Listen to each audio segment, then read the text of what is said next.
range. Across Montana's vast grazing lands near the famous cow town of Miles City, a 12-year-old boy helps drive a herd of white-faced cattle off the range for branding. Young Jim Thompson is a real range rider, on roundup with one of the few outfits who still trail their cattle by horseback rather than truck them from feeding fields to the roundup grounds. Yes, this is roundup time, and eating on the open range out of a chuck wagon is old hat to cowpokes like Jim and his fellow trail drivers. To them, nothing hits the spot better than a thick cowboy steak cooked over an open fire. And this is for breakfast.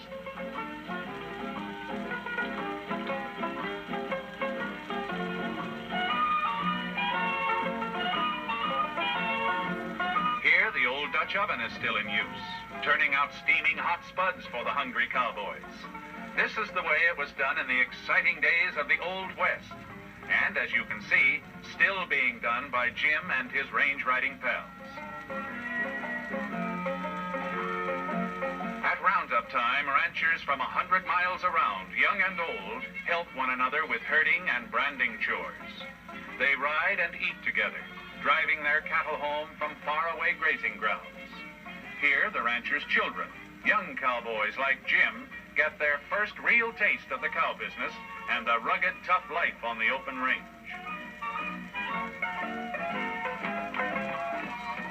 Soon it's back in the saddle, pushing their cattle on across the wild, boundless country. And finally, at the end of the trail, they herd them into corrals for the branding of young calves.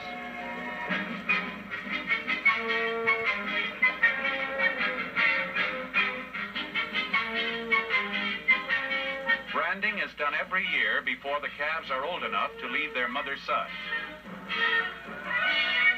Each rancher has his own special mark, and once a calf is branded, there's no question as to whom he belongs.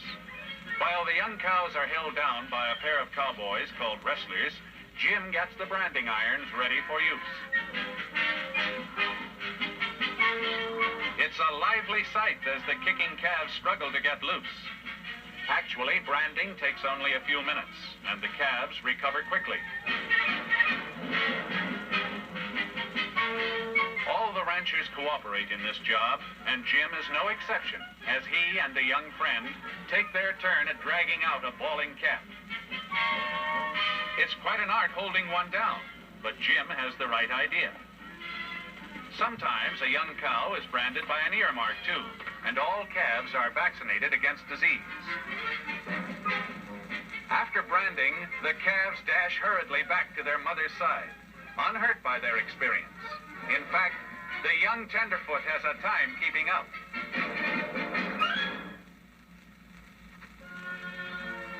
With his branding chores done, Jim Thompson now gets ready to ride fence, another of his many jobs as a ranch boy. Fence riders, as the cowboys call them, look for broken wires caused by hunters, or in the old days, by cattle rustlers. This is usually the first job a young buckaroo is required to do. In fact, many famous cowboys got their start riding fence at 10 or 12 years old. When a break in the fence is discovered, it's the fence rider's job to fix it, and his tools are nothing more than a smooth wire and a claw hammer. A good cowboy like Jim can have the fence repaired in a jiffy. Old cowhands like to brag about how they could cinch a wire so tight with a claw hammer that a tune could be played on it.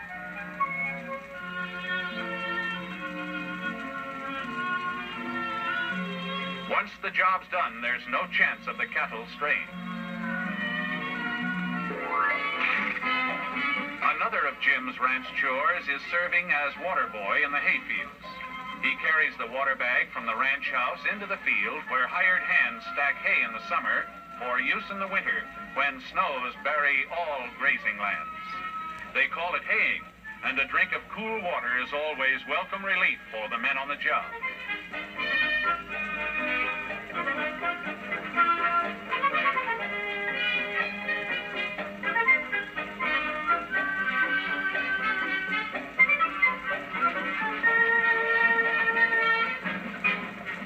Jim's favorite events in Miles City is the roundup of several hundred wild horses every year. The untamed broncs are captured on the open range and herded into town for a bucking horse sale. It's said to be the only sale of its kind in the world, and rodeo managers come from all over the nation to buy them for their shows.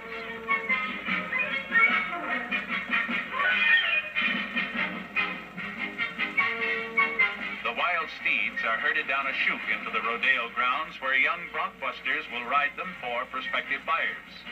Jim hopes to be one of the riders someday, but now he can only watch because he's still too young.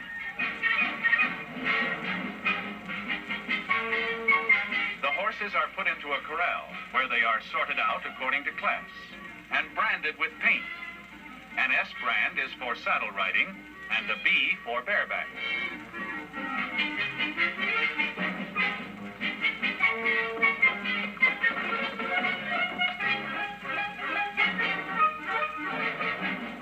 After receiving their brand and classification number, the raw broncos are ridden into a ring where the bidding takes place. It's like a rodeo, only better, because these horses have never had a cowboy on their backs before, and they don't keep them there very long either.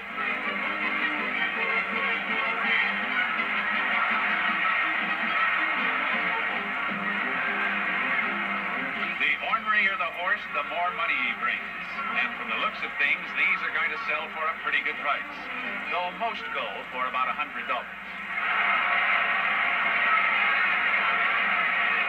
Jim can hardly wait for the day he can become a rider and earn $10 for each saddle bronc and $5 for riding one bareback. Yes, they get paid whether they take a spill or not. And if you ask us, that's lucky for the cowboy.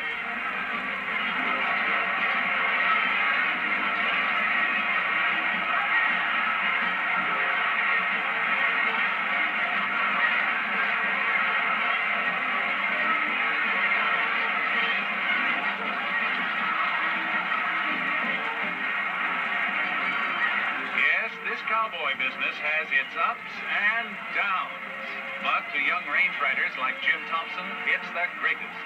For them, the great days of the Wild West live on.